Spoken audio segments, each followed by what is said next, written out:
Hello students, कैसे हैं आप सब लोग। मैं पंकज मिश्रा आपके फेवरेट यूट्यूब चैनल सक्सेस गुरु में आज आपका एक बार फिर से स्वागत करता हूं। स्टूडेंट्स, आज के इस वीडियो में हम बेसिकली मैथ्स के इक्वेशन ऑफ स्ट्रेट लाइन, जो आपकी क्लास 10th में भी चैप्टर है, आईसीएसई 10th में, एंड क्लास 11 सीबीएसई में भी है। तो ये कॉमन चैप्टर है जिसको हम लोग स्टार्ट करेंगे और आगे प्रोसीड करेंगे इससे रिलेटेड क्वेश्चंस को। तो आज के इस वीडियो में बेसिकली हम लोग इक्वेशन ऑफ स्ट्रेट लाइन पढ़ेंगे, जिसमें हम लोग स्लोप के बारे में पढ़ेंगे, जिसको ग्रेडियंट भी कहा जाता है। इक्वेशन ऑफ लाइन पढ़ेंगे, वाई एक्सिस के पैरेलल, एक्स एक्सिस के पैरेलल, इंटरसेप्ट फॉर्म पढ़ेंगे, equation of line between two, basic चीजें आज क्लियर करेंगे और एक आध सवाल भी सॉल्व करेंगे। So let's start with the video. सबसे पहले अगर हम इक्वेशन ऑफ लाइन की बात करें तो हमें एक चीज पता होना चाहिए कि लाइन अगर बननी है तो for that we require 2 points. Line को बनाने के लिए at least we require 2 points. So these are the coordinates. A के कोऑर्डिनेट x1 y1, बी के कोऑर्डिनेट x2 y2, ठीक है। These are the coordinate. So in order to draw this line we need at least कितना, 2 point चाहिए हमें। अब यहां पर सबसे पहली चीज जो यूज होनी है, यहाँ पे स्लोप की बात करें या ग्रेडियंट की बात करें तो हमें 2 तरीके से समझना है। अगर स्लोप की बात कर रहे हैं या ग्रेडियंट की बात कर रहे हैं, 2 पॉइंट्स दिए हैं तो सबसे पहले आप समझिए स्लोप को हम लोग कहते हैं m। We represent slope by m और ये होता है basically y2 minus y1 upon x2 minus x1। If 2 points a and b, let it be a and b, वैसे कुछ भी हो सकता है। अगर 2 पॉइंट आपको दिए हुए हैं a and b, that is x1 y1 x2 y2, so in order to calculate the slope you will always use this formula y2 minus y1 upon x2 minus x1। और अगर आपको क्या दिया हुआ है, दो अगर हमें m की वैल्यू, अगर इन केस ऑफ थीटा कोई इंक्लाइंड दे रखा है कि ये एंगल थीटा पे है, तो हमें लाइन में अगर m की वैल्यू पूछी जाए तो अगर थीटा गिवन है तो we calculate m equal to tan theta. आपको ये चीज बहुत अच्छे से याद रखनी है। अगर आपको एंगल ऑफ इंक्लिनेशन दिया हुआ है तो you will use m equal to tan theta, और अगर आपको 2 पॉइंट दिए हुए हैं तो will use y2 minus y1 upon x2 minus x1। बस आपको ये चीज ये याद रखनी है कि ग्रेडियंट दिया होगा या तो स्लोप लिखा होगा। तो ये तो बात हो गई हमारी स्लोप और ग्रेडियंट की। अब आते हैं हम थोड़ा सा इक्वेशन ऑफ लाइन की। तो स्टार्टिंग हम लोग equation of line x parallel, y parallel और ये सब चीजें पढ़ेंगे। Then will study about intercept form. चलिए, अब पहली चीज केस नंबर 1, ठीक है, एक एक करके पढ़ना है। Equation of line parallel to x axis क्या होगी, डायग्राम देखते हैं इसका। ये हमारा हमने कोऑर्डिनेट एक्सिस बना दिया, this is x, this is y, this is minus x, this is minus y। अब हमें देखिए क्वेश्चन में बोला गया है equation of a line parallel to the x axis. ये रही भैया x एक्सिस पूरी, इसके पैरेलल या तो लाइन ऐसे बनेगी या तो लाइन ऐसे बनेगी। तो अगर लाइन ऐसे बन रही है, late it B l, late it B m, तो यहां से ये बताओ कि कुछ ना कुछ डिस्टेंस पे होगी ये y एक्सिस पे, जहां पे कट कर रही होगी। तो अगर ये 2 यूनिट अबव है, मतलब मान लो x यूनिट ऊपर की तरफ है, तो ये इक्वेशन हो जाएगी y equal to plus a. और इक्वेशन की बात करें तो y minus a equal to 0। याद रखना है आपको, x एक्सिस के अबव होगी। क्वेश्चन अगर पूछा जाए find the equation of a line parallel to the x axis 2 unit above, तो आंसर हो जाएगा y माइनस 2 इक्वल टू 0, क्योंकि y की वैल्यू 2 होगी। अबव बोल दिया तो ये होगी, और बिलो बोल दिया, यहाँ पे अबव वर्ड यूज होगा और यहाँ पे बिलो होगा, क्योंकि भाई एक्स एक्सिस के पैरेलल 2 ही केस होंगे, या तो यहाँ पैरेलल बनेगी ऊपर या तो नीचे। अगर नीचे बनेगी तो बिलो हो जाएगी, ऊपर बनेगी तो अबव हो जाएगी। नीचे मान लीजिए यहाँ पे a यूनिट है तो लेकिन नेगेटिव होगा, आपको ये पता होना चाहिए, यहाँ पे सारी वैल्यू नेगेटिव, तो y इक्वल टू माइनस ए तो पॉइंट हो गया। लेकिन अगर इक्वेशन पूछी जाएगी तो you will write y plus a equal to 0। तो आपके पास याद रखना है कि equation of line parallel to x axis पूछेगा तो या तो y minus a equal to 0 होगा या y plus a equal to 0।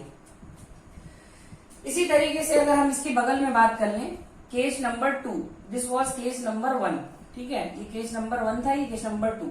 Equation of line parallel to y axis. अब देखिए y के बारे में डायग्राम बनाइए, बहुत इजी है। ये x, ये माइनस x, ये y, ये माइनस y, तो एक या तो यहाँ बनेगी या तो यहाँ बनेगी। तो अगर यहाँ पे बनेगी तो ओरिजिन यहाँ होता है, to the right of the origin, इसका मतलब यहाँ पे होगा। x इज इक्वल टू हम लोग प्लस ए लिखेंगे, और अगर इधर बनती है तो क्या हो जाएगा, x is equal to minus A लिखेंगे। और अगर इक्वेशन पूछेगा तो दो ही इक्वेशन बनेगी, ये वाली बनेगी तो क्या हो जाएगा, x minus a equal to 0, ये वाली बनेगी तो x plus a equal to 0। बस आपको ये याद रखना है कि सवाल जो पूछा जाएगा वो आपसे इन्हीं दोनों पे पूछा जाएगा कि equation of a line parallel to the x axis, equation of the line parallel to the y axis. तो दो केस हैं, बस यहाँ वैल्यू आपको दी रहेगी, मान लो 2, 3, 4 कुछ भी हो जाए, लेकिन तरीका यही है, दो इक्वेशन यही निकलेंगी। तो ये हो गया बेटा आपका equation of a line parallel to the x and y axis. आपको मैंने स्लोप बता दिया, पॉइंट से बता दिया, दो पॉइंट के बीच में इंक्लिनेशन वाला दिया है तब भी बता दिया, लाइन के बीच में इंक्लिनेशन दिया है तब भी बता दिया। अब आ जाते हैं हम लोग इंटरसेक्ट फॉर्म में, ठीक है, जिसको हम इक्वेशन ऑफ लाइन की बात करें, equation of line intersect form, जिसको हम लोग कहते हैं इंटरसेक्ट फॉर्म, ठीक। इस पे भी सवाल पूछे जाते हैं कि जनरल इक्वेशन, इसको हम लोग जनरल इक्वेशन भी कहते हैं, general equation of line y बराबर mx plus c, where m is your slope and c is y intercept. y intercept का मतलब होता है जहां पर y एक्सिस पे ये पॉइंट कटा होगा। तो अगर जनरल इक्वेशन ऑफ लाइन की बात की जाएगी तो आपको हमेशा याद रखना है y equal to mx plus C, और जहां पे m स्लोप होगा c y इंटरसेप्ट होगा। और इसी के अलावा ये तो फर्स्ट नंबर का केस है, सेकंड नंबर का equation of a line passing through a point, ये सब बेसिक बहुत अच्छे समझिएगा तभी क्वेश्चन आपके अच्छे से होंगे। पासिंग थ्रू द पॉइंट, ठीक, आपको पॉइंट मैं दे रहा हूं, मान लो ए है, इसके कोऑर्डिनेट आप मान लीजिए x1 y1 है, एंड स्लोप m मान लीजिए आपका स्लोप m है। तो इसकी इक्वेशन होगी y minus y1 m x minus x1, ये आपका इक्वेशन हो गया। इसी के बाद अभी 2 पॉइंट वाला भी बता दूंगा। यहाँ पर आपको करना क्या होगा बेटा, जो आपको यहाँ पे पासिंग पॉइंट दिया होगा उसका x1 y1 यहाँ रखना होगा, और स्लोप आपको क्वेश्चन में दिया होगा 1, 2, 3 जो भी है, इनको फर्दर सॉल्व करके इस टाइप से इक्वेशन बना देना, ये आपका आंसर हो जाएगा।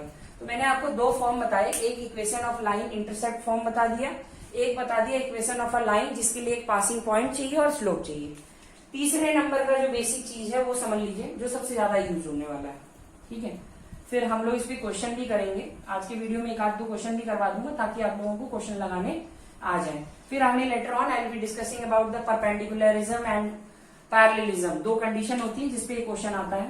देखिए थर्ड केस, नंबर थर्ड की बात करें तो equation of line, equation of line passing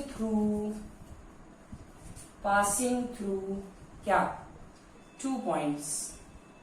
पहला a दे देते हैं x1 y1, b दे देते हैं x2 y2, ये हमारा क्वेश्चन है। अब जरा इसको हम लोग पॉइंट वाइज बना दें, तो ये हमारे पॉइंट है, a की वैल्यू है x1 y1 और b की वैल्यू है आपकी x2 y2, ये आपको दिया हुआ है। अब अगर हमें इस लाइन की इक्वेशन बनानी हो तो कैसे बनेगी, equation of line A B. अब ये देखिए थोड़ा सा डिफरेंस आ गया, इससे पहले वाली में आपको क्या बोला था, लाइन की इक्वेशन के लिए पासिंग पॉइंट और स्लोप डायरेक्ट दिया था। यहाँ पे आपको दिया वही है y minus y1 m x minus x1, जो पिछले केस में था। लेकिन यहाँ स्लोप जो है ना, जब आपको 2 पॉइंट दिए होते तो मैंने आपको पहले ही बताया था स्लोप निकालने का तरीका, हम यहाँ पे m की जगह वही वाला पुट करेंगे जो मैंने आपको स्लोप निकालने में सिखाया था, y2 minus y1 upon x2 minus x1 upon x minus ये आपका जनरल फॉर्मूला आ गया जो सबसे ज्यादा यूज होने वाला है। तो आज के इस वीडियो में बेसिकली हम लोगों ने स्लोप के बारे में पढ़ लिया, जिसको ग्रेडियंट भी कहते हैं, then equation of line parallel to the x axis y axis, intercept वाला फॉर्म, फिर एक वाली इक्वेशन जिसमें एक पासिंग पॉइंट दिया होगा, स्लोप दिया होगा, और ये तीसरा वाला जिसमें आपको 2 पॉइंट दिए हैं और इसे सॉल्व करना है। चलिए अब एक आधा क्वेश्चन भी कर लेते हैं हम, जिससे आपको क्लियर हो जाए कि किस टाइप के क्वेश्चंस आपको करने हैं। बाकी क्वेश्चंस तो मैं इसके पैटर्न जितने होते हैं सब कराऊंगा, ठीक है, जिस टाइप के आपके एग्जाम्स में आते हैं, चाहे क्लास 10th हो 11th हो। एक क्वेश्चन मैं लिख रहा हूं, जिसे मान लिया आपको बोल दिया, क्वेश्चन बहुत इजी था, find the slope of the line, ठीक। आपको दिया है y इक्वल टू दे दिया यहाँ पे 1/√3 x प्लस 5, ये दिया है आपको, ठीक। आपको इक्वेशन दे दी यहाँ पे और आपको बोला है स्लोप बता दो। तो आपको पता है y equal to M X plus C होता है। अगर हम यहाँ से कंपेयर करें इस इक्वेशन को y एम एक्स, m की जगह आपको दिख रहा होगा ये 1/√3, m की जगह आ रहा है 1/√3। अब आपको क्या करना है, आपने पढ़ाई की, अगर आपको पॉइंट ना दे करके कोई इस टाइप से वैल्यू दी है तो m की जगह हम लोग यहाँ पे tan थीटा लिखते हैं। ठीक है, tan थीटा आपका कितना हो गया, tan की वैल्यू बताइए कितनी होती है, tan 30 पे होती है ये, तो थीटा की वैल्यू 30 डिग्री हो गई। यहाँ पे आपसे थीटा स्लोप यहाँ पे आपसे find the angle of inclination देना था, एंगल ऑफ इंक्लिनेशन। तो यहाँ पे आपसे एंगल ऑफ इंक्लिनेशन भी पूछ सकता है, और इसी क्वेश्चन में घुमा करके अगर आपसे बोला होता थीटा की वैल्यू 30 दी हुई है तो आपको स्लोप निकालना था, तो स्लोप आप उठा के रख देते। जैसे आपसे दिया हुआ है कि स्लोप आपको दिया है 1/√2, आपसे बोलेगा थीटा बताओ, क्या करना पड़ेगा, m इक्वल टू 1/√3 है, यहाँ tan थीटा 1/√3 दिया हुआ है, दूसरी ले लेते हैं 1/√2 ले लेते हैं, चलिए वैल्यू चेंज करते हैं थोड़ा।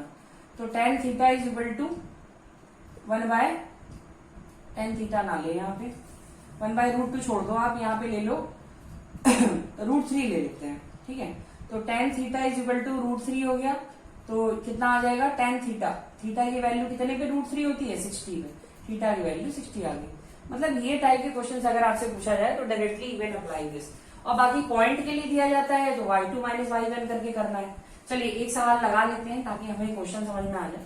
ठीक, देखिए क्वेश्चन आपसे, मैं एक क्वेश्चन बोल रहा हूं, find the equation of line passing through a2 minus 4 and b 6 2। ठीक, ये आपको क्वेश्चन है। ठीक, अब यहाँ पे देखिए इक्वेशन ऑफ लाइन और 2 पॉइंट दिए हुए हैं, तो पासिंग पॉइंट तो हमारा ये हो गया, आपने 2 पॉइंट बना दिए यहाँ से, a है आपका 2 minus 4 और b की वैल्यू है आपकी 6 2। इक्वेशन ऑफ लाइन क्या हो जाएगा, y minus y1 mx minus x1, y minus y1, ये x1 y1 होता है क्योंकि पहला पॉइंट है, x2 y2 होता है। y1 की वैल्यू आपको दिख रही है, यहाँ पे रख दिया आपने। m कैसे निकलेगा, m आपने पढ़ा है y2 minus y1 upon h2 minus x1 करके, ये x1 y1 है, ये x2 y2 है, रख के देखिए 2 माइनस ऑफ -4 और यहाँ पे 6 माइनस 2, तो ये आ गया आपका 6/4 3/2। ठीक, यहाँ पे आपने 3/2 रख दिया, x माइनस x1 की वैल्यू 2। सॉल्व करेंगे फर्दर तो ये y प्लस 4 आएगा, ये वाला 2 इधर इंटू हो जाएगा, ये आपका 3x माइनस 6 आ गया, 2y plus 8 is equal to 3x minus 6, 2y is equal to 3x minus 14 हो गया, y इधर रख दें तो 3/2x माइनस 7। जनरल फॉर्म में आपको इक्वेशन को छोड़ना है, तो y equal to 3/2x minus 7 will be your answer. तो इस टाइप के क्वेश्चन को हमको ऐसे सॉल्व करना है जिसमें इक्वेशन ऑफ लाइन दिया हुआ है। अब देखिए अगर मैं आपको दूसरा पार्ट देता हूं, ये क्वेश्चन ऐसे ही बनाता हूं लेकिन इंटरसेप्ट टाइप में बना दूंगा। ठीक है, जैसे आपसे क्वेश्चन में बोला है find the equation of line passing through point 2 minus 3 and making intercept at x-axis at 4 units। ये आपको दिया है क्वेश्चन, थोड़ा सा क्वेश्चन को बदल दिया।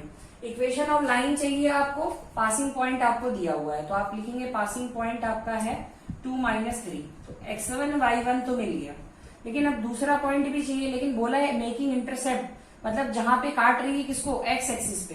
तो आपको एक चीज याद रखना है कि अगर कहीं भी कोई लाइन, मतलब कोई पॉइंट अगर एक्स एक्सिस पे इंटरसेप्ट बना रहा है तो उसके कोऑर्डिनेट क्या होंगे, x,0 है ना, y कोऑर्डिनेट 0 हो जाएगा। तो नेक्स्ट वाला पॉइंट बी मान लेते हैं, कितना यूनिट बोला है, 4 यूनिट, तो 4,0। अब देखिए आपको इजी हो गया बेटा, 2 पॉइंट मिल गए आपको, 2 पॉइंट से लाइन की इक्वेशन आपने पढ़ी है। ठीक है, 2 minus 3 यहाँ पे 4,0।